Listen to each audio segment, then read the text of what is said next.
केशव चंद्र सेन जैसे 200 लोग लेकर के आए, तो बड़े बड़े रईस लोग उनके साथ, ऑफिसर लोग सब चल रहे हैं साथ साथ। सबसे पीछे एक फटी हुई कमीज वाला, फटी हुई बनियान पहने हुए एक युवक चल रहा था।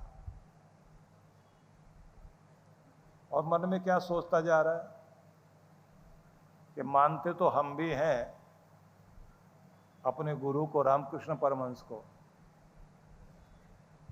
तो आज उनके पास जाकर के कान में ये कह देंगे कि केशव चंद्र सेन को आप जानते हो, इनको सिफारिश कर दो, कोई अच्छी नौकरी मिल जाए। आप समझिए 18-20 साल का नौजवान फटी हुई बनियान पहने हुए सबसे पीछे चल रहा था। जैसे ही ये 200 लोगों को लेकर के केशव चंद्र सेन उस स्थान पर पहुंचे, तो देखा मैदान में एक तरफ रामकृष्ण परमहंस खड़े हुए हैं। वो हाथ जोड़ने लगे, उन्होंने इशारा कर दिया कि मंच वहां है, उधर जाइए। तो मंच पर जाकर कुर्सी पर केशव चंद्र सेन बैठ गए।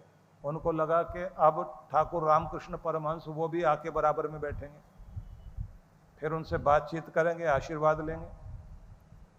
लेकिन वो वहां नहीं बैठे। वो कहाँ बैठे जाके, वो जो फटी हुई बनियान वाला बच्चा था सबसे पीछे बैठा था, उसी के साथ जाके बैठ गए। अब सब लोग हैरान। सब ने कहा कि महाराज आप यहाँ मत बैठिए, आप वहाँ चलिए ना, ऊपर बैठिए। देखिए कितनी कीर्ति इनकी फैल रही है। आपसे मिलने आए केशव चंद्र सेन, इनका प्रकाश फैल रहा है चारों तरफ। आज लोग बहुत मानते हैं इनको, किंग जॉर्ज ने इनको सम्मान दिया। उन्हीं के साथ आप बैठिए और वो आपको बहुत मान देते हैं और आपसे कुछ चर्चा भी करेंगे। आप लोगों को बहुत आश्चर्य होगा। रामकृष्ण परमहंस ने कहा कि वो जो कुर्सी पर बैठा हुआ है उसकी रोशनी फैल रही है केशव चंद्र सेन की, लेकिन वो दिया है, एक दीपक है, एक छोटा सा लैंप है। और मेरे साथ ये फटी बनियान वाला बैठा है ना, ये सूरज है, ये सूरज है। और उदय होने वाला सूरज है, अभी लाली आने लगी है आसमान में। और ध्यान रखना, वो जो कुर्सी पर बैठा है ऊपर दिया बनकर, उसके ऊपर एक देश के राजा का हाथ है और इसके ऊपर दुनिया के राजा का हाथ है। उसके ऊपर कृपा नहीं है गुरु की, पर इसके ऊपर कृपा है। और ये याद रखना, इसको लोग भूल जाएंगे जो कुर्सी पर बैठा हुआ है, और ये जो बैठा हुआ है इसको कोई नहीं भूलेगा, क्योंकि गुरु का हाथ है इसके सिर पे। और आप लोग याद कीजिए, वो जो फटी हुई बनियान वाला था उस पर हाथ रख करके ठाकुर रामकृष्ण देव ने जो कुछ बना दिया, वही स्वामी विवेकानंद बन करके दुनिया में चमका। वो विवेकानंद बन करके चमका। अब केशव चंद्र सेन के बारे में मुझे बताना पड़ रहा है कि इतना बड़ा आदमी था, उसको किंग जॉर्ज मिलने आए थे, आप लोग भूल गए उसको। लेकिन विवेकानंद पूरी दुनिया में सबको याद है और कोई भूल नहीं सकता, क्योंकि विवेकानंद के सिर पर उनके गुरु का हाथ था। नरेंद्र नाथ नाम था उस समय। और जब गुरु ने कृपा की तो वो जो ये कहता था नौकरी चाहिए, और गुरु ने क्या कहा, तुम नौकर बनने नहीं आए दुनिया में, मालिक बनने के लिए आए हो। और जो दास्ता में पड़े हुए, गुलामी में पड़े हुए लोग हैं, उनकी भी गुलामी तोड़ने के लिए आए हो। भारत की संस्कृति और धर्म को दुनिया में पहुंचाने के लिए आए हो। गुरु का संदेश दिलों में, घर घर में, देश और दुनिया में फैलाने की जिम्मेदारी तुम्हारी होगी। तुम अभी उग रहे हो और आने वाले समय में सूरज बन करके चमकोगे। ये गुरु का आशीर्वाद था। अब बात फिर वहीं, अर्जुन ने कृष्ण को चुना, लेकिन कृष्ण भगवान ने भी अपने शिष्य को चुन लिया, स्वीकार कर लिया। जहां गुरु भी स्वीकार कर ले और शिष्य भी स्वीकार कर ले, वहां घटना जो घटती है ये फिर धर्म की स्थापना होती है, फिर दुनिया में चमत्कार होता है, दुनिया में फिर कुछ इतनी बड़ी चीज होती है। आप देखते हैं खंड खंड भारत, अखंड भारत बना, महान भारत बना। और आपको ये कहना चाहूंगा, कृष्ण भगवान जिनके संबंध में गीता के आखिरी श्लोक में संजय को कहना पड़ा, जिसे माना जाता है कि गीता का जब पाठ करोगे आप तो पूर्णाहुति में एक श्लोक बोलना होता है, और वो श्लोक क्या है? यत्र योगेश्वरः कृष्णो यत्र पार्थो धनुर्धर तत्र श्रीर विजयो भूतिर ध्रुवा नीतिर मतिर मम। जहाँ पर योगेश्वर भगवान कृष्ण है और धनुर्धर अर्जुन है, ये दो शक्तियां जहां है, गुरु भी और शिष्य भी, जहां कृष्ण भगवान की कृपा है और उनका शिष्य अर्जुन साथ खड़ा है, वहीं पर श्री समृद्धि है, विजय सफलता वहीं पर है, और वहीं पर अचल नीति है। सब प्रकार की ख्याति, जिसे कहेंगे रिद्धि सिद्धि समृद्धि, सब वहीं प्राप्त होगी, और वहीं पर महान रणनीति, सही योजना बनेगी। तो समझ लीजिए कि जिनके जीवन में गुरु है तो समझ लेना जीवन वहीं से शुरू है। इसलिए अपने जीवन में गुरु को स्थान दें। तो बुद्धि योग कब आएगा? जब आप गुरु को स्थान देंगे, गुरु आपको चुने, और फिर जब गुरु चुन लेता है तब आपको कुछ वो तरीके बताता है कि इस तरह से जीवन को जीना है, इस तरह से चलना। अब उनको आप पकड़ लेंगे और याद रखेंगे। पहली बात, जब आप आवेश में हो और जोश में हो तब कोई भी फैसला कभी मत कर लेना। गुस्से में हो, जोश में हो, आवेश में हो, जल्दबाजी में हो, उस समय कोई भी फैसला मत कर लेना। अति उत्साह में, अति खुशी में कोई वायदा मत कर लेना, नहीं तो बाद में पछताना पड़ेगा। शांति से, संतुष्टि से, तसल्ली से, सोच समझकर निर्णय लेना, और संतुलित मस्तिष्क रख करके कोई वायदा करना, तो आप देखेंगे आपकी जिंदगी में सफलता आएगी। ये पहली बात याद रखनी है। अब दूसरी बात याद रखनी है, कोई भी बात हो स्पष्ट रूप से हाँ या ना कहना सीखिए। बीच बीच की बात मत करो कभी भी। नहीं, देख लेंगे, कर लेंगे, कोशिश करके देखते हैं, हो सकता हो ही जाए।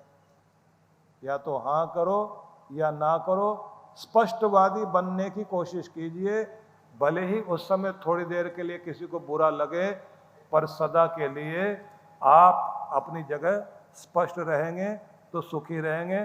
साफ कहना, सुखी रहना, ये नियम जरूर अपना लो, नहीं तो आपके रिश्ते बाद में जाके बिगड़ते जरूर हैं कि ये बातें तो कह के चला जाता है, करता कुछ भी नहीं, आदमी ठीक नहीं है। अपनी बात को स्पष्ट ढंग से कहना सीखिए। और झूठ से फासले बढ़ते हैं, झूठ से फैसले नहीं होते। इसलिए भले ही कड़वा सांप कहना पड़ जाए, लेकिन इससे कोई फासले नहीं होंगे, दूरी नहीं बनेगी। सांप कहने में संकोच मत करिए।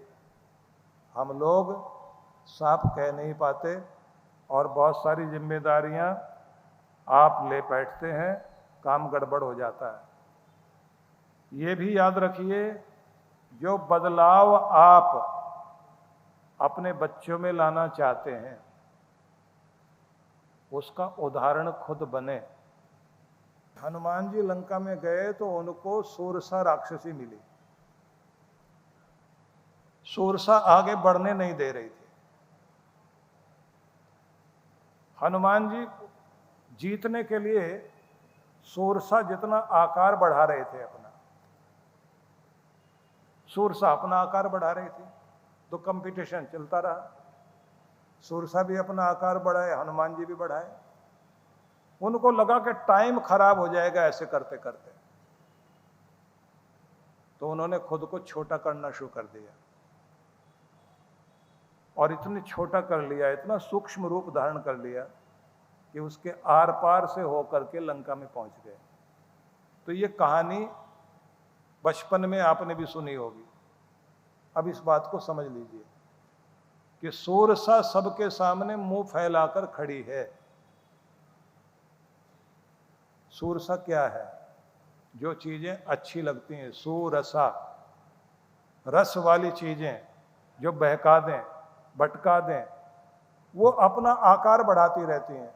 ये इच्छा पूरी कर लूं, उसके बाद तो बस खुशी मिल जाएगी।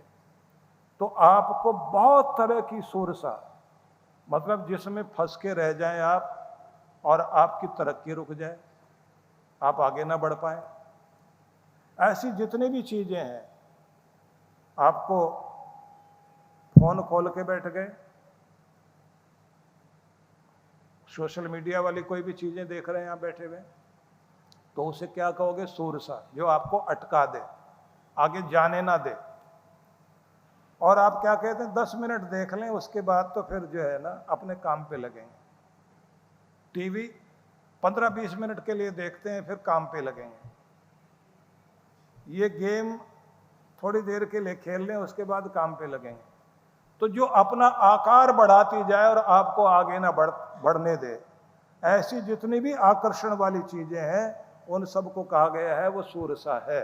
उससे जो बचना चाहता है, अपने आप को, अपनी ताकत उसमें मत लगाइए, अपने को छोटा कर लीजिए और बाहर निकलने की कोशिश कीजिए, तब आप जीतोगे। नहीं तो जिंदगी में हार जाओगे, पीछे रह जाओगे।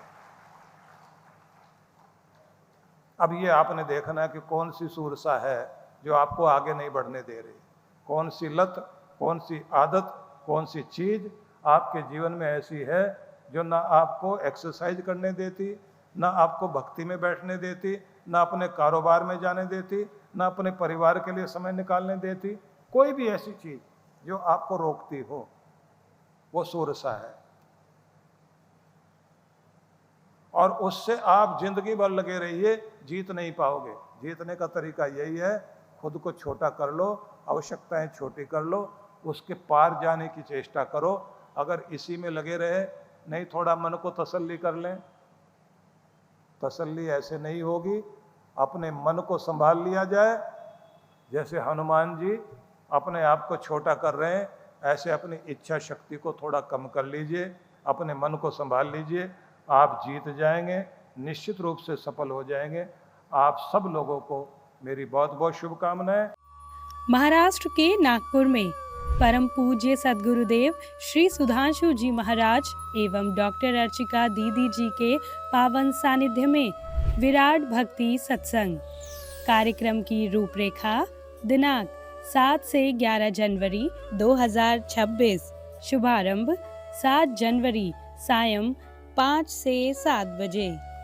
8 से 11 जनवरी प्रातः 9 से 11 बजे, सायं 5 से 7 बजे। स्थान रेशम बाग मैदान, नागपुर, महाराष्ट्र। विशेष कार्यक्रम गुरु मंत्र दीक्षा 11 जनवरी 2026 प्रातः 11 बजे। आयोजक विश्व जागृति मिशन नागपुर मंडल। संपर्क सूत्र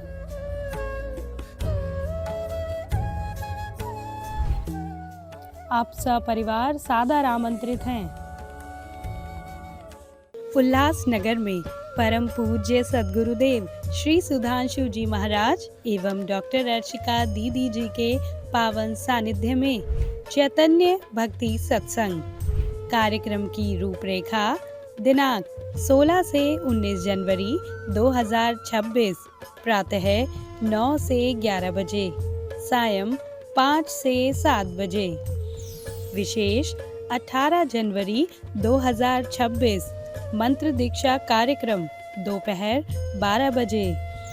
स्थान sapphire banquet Ulhasnagar 3 Regency plaza building number 3 कल्याण अंबरनाथ रोड वालधुनी ब्रिज के पास शांति नगर उल्लासनगर। आयोजक विश्व जागृति मिशन श्रद्धा लोक आश्रम उल्लासनगर मंडल। संपर्क सूत्र आप सपरिवार सादर आमंत्रित हैं।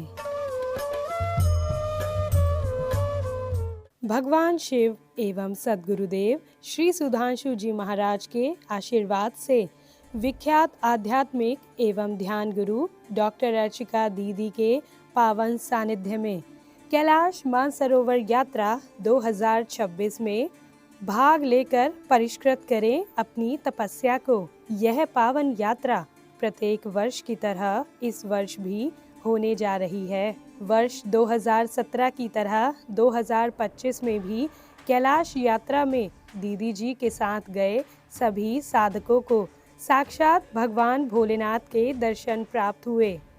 कैलाश मानसरोवर यात्रा एक दुर्गम यात्रा है। इसे ध्यान में रखते हुए हवाई यात्रा का भी प्रबंध किया गया है, जिससे यात्रीगण इसे सुगमता से कर सकें। जब से कैलाश मानसरोवर यात्रा स्टार्ट हुआ है, मन तो हमारा तब से था आने का, लेकिन कहते हैं ना, जब वहाँ से शिव बाबा बुलाएं, गुरु जी का आशीर्वाद और दीदी का प्यार जब सब एक साथ हमें मिला, तो इस साल हमारा आना हुआ। तो मैं सबसे कहूँगी, एक बार जिंदगी में ज़रूर इस यात्रा का फ़ायदा लें। कार्यक्रम की रूपरेखा बस यात्रा 15 से 28 जून 2026, हवाई यात्रा 16 से 25 जून 2026। अधिक जानकारी के लिए हमें इन नंबर्स पर संपर्क करें।